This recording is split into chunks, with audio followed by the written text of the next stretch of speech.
میں اپنی طرف سے 15 لاکھ روپے اس ٹیلیفون میں آپ کو دینا چاہ رہا ہوں. بہت شکریہ راشد, یہ ہمارے ایم پی ہیں. ایک اور کالر ہے ہمارے ساتھ. جی السلام علیکم. جی السلام علیکم. جی کون صاحب؟ انیل مسرت فرام انگلینڈ. جی جی انیل, السلام علیکم, کیا حال ہے آپ کا؟ بس میں کہہ رہا ہوں انیل, ابھی تک تو صرف تحریک انصاف ہی پوری ڈونیشنز کر گئی ہے. ابھی تو ہم نے باقی پاکستانیوں کو موقع ہی نہیں دیا. صرف جی بولیں انیل. اچھا عمران بھائی, دیکھیں پاکستان میں جو فلڈز آئے obviously it's a very big shame, a big disaster. تو پچھلے یو کے میں ہم نے کوئی 10 چیریٹی فنڈ ریزرز کیے ہیں, تو اوور $1 ملین اکٹھا ہوا. جس بھی میں فنڈ ریزر پہ گیا ہوں, جہاں بھی اکٹھے کیے ہم نے پیسے, سب یہی کہہ رہے ہیں کہ عمران بھائی پی ٹی آئی کب واپس آئے گی. ہم عمران بھائی کو ہی ٹرسٹ کرتے ہیں, یہ پیسے صرف پی ٹی آئی کو, عمران بھائی کو جانے چاہیے. گورنمنٹ پہ زیرو ٹرسٹ ہے سب کا, زیرو ٹرسٹ. تو overseas Pakistani are so desperate کہ آپ واپس آئیں. وہ پاکستان میں آ کے انویسٹ کرنا چاہتے ہیں, نہ کہ صرف اوورسیز پاکستانی. مجھے British companies, European companies regularly I am in touch with them, وہ سب کہتے ہیں کہ کب خان صاحب واپس آئیں گے. آپ نے ملک کی ایک امیج بڑھا دی تھی, ریپوٹیشن کریڈیبلٹی بڑھا دی تھی, اب ساری sadly is gone to the gutter down hill. تو عمران بھائی, every one here wants to see you back in the office. اور یہ جو فنڈز ہم نے اکٹھے کیے ہیں ہم بھیج رہے ہیں, لیکن کسی مطلب سب صرف آپ کو ٹرسٹ کرتے ہیں. اور آج جو آپ ٹیلی فون کر رہے ہیں, میں بھی اس میں اپنا حصہ ڈال رہا ہوں پرسنلی. تو میں انشاءاللہ پرسنلی آپ کی ٹیلی فون میں 10 کروڑ روپیہ ڈال رہا ہوں.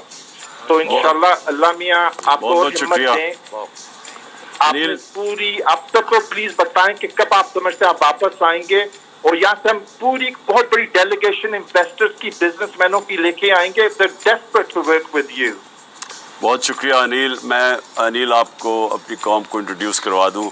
انیل وہ تھے جو ان کے والدہ اور والدہ بڑی ایک ینگ عمر میں, یہ ابھی چھوٹے تھے تو یہ بلکہ یہ پیدا ہی ہوئے تھے انگلینڈ کے اندر مینچسٹر میں, اور پھر یہ ینگ عمر میں یتیم ہو گئے. ان کے والد صاحب کی وفات ہو گئی. ادھر سے آج انیل مسرت اپنی محنت کی وجہ سے آج یہ انگلینڈ کے جو ٹاپ بزنس مین ہیں اور ہاؤسنگ کے اندر کنسٹرکشن میں یہ انگلینڈ کے ٹاپ بزنس ہاؤسز میں پہنچ گئے ہیں, اور صرف ان کی محنت سے. تو انیل آپ کے ہمیشہ ویسے بائی دا وے انہوں نے ہماری مدد کی ہے, نمل یونیورسٹی ہو, شوکت خانم ہو, اور اب یہ 10 کروڑ روپیہ انہوں نے ڈونیٹ کیا. بہت بہت شکریہ آپ کا. بہت شکریہ انیل بھائی. اگلے کالر ہمارے ساتھ. السلام علیکم. جی السلام علیکم. جی وعلیکم السلام. جی کون صاحب کہاں سے بات کیجیے؟ عمران خان صاحب سے. جی تصدق چودھری ورن ناروے سے, خان صاحب کا پرانا ساتھی. تو جی تصدق, السلام علیکم. السلام علیکم. میں کہہ رہا ہوں آج سارے تحریک انصاف ہی آ گئی ہے آج ساری ووٹ پیسے دینے کے لیے. بڑا مجھے تو آج بڑی خوشی ہو رہی ہے کہ ہم یعنی سارے پاکستانیوں کو, اپنے باقیوں کو بتا رہے ہیں کہ ہماری پارٹی سب سے آگے ہے پیسے دینے کے لیے سیلاب کے متاثرین کے لیے. ہم نے پہلے بھی بڑی بار ٹرائی کیا لیکن کال ہی نہیں ملتی. تو میں نے ادھر اپنی کمیونٹی کے ساتھ مل کے نا, اور پی ٹی آئی کے ٹائیگر کے ساتھ مل کے, تو یہاں سے 2 کنٹینر جو بلینکٹس, رضائیاں وغیرہ اور نیو کپڑے اور سلائٹلی یوزڈ کپڑے جو ہے نا وہ کلیکٹ کیے. They are ready for shipment. کرایہ وغیرہ جو ہے تقریباً بنتا ہے اس کا تقریباً 20 لاکھ روپیہ, وہ بھی ہم دے رہے ہیں. اور کپڑوں کی ویلیو تقریباً 1 کروڑ روپیہ ہے, وہ بھی جو ہے نا وہ ڈونیٹ کر رہے ہیں. تو we just need some assistance کہ ہم نے گورنمنٹ آف پنجاب کو دینے ہیں یا کہ تحریک انصاف کو پاکستان میں دینے ہیں.